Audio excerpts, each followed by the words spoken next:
But Russia has no interest in meaningful negotiations right now, which is something I think people should press Trump about. If he is really doing these things to get both presidents to the table for lasting peace, right?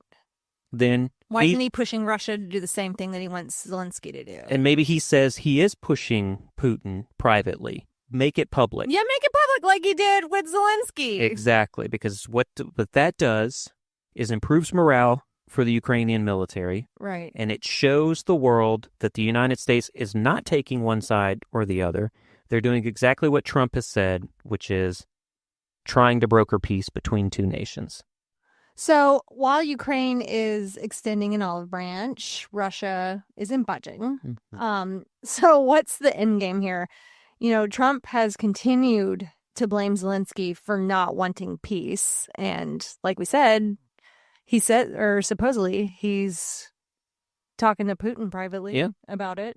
But we haven't seen anything about that. No, that's not coming out at all. Now, for Russia, the end game is what it has always been, what we talked about from the very start of this war.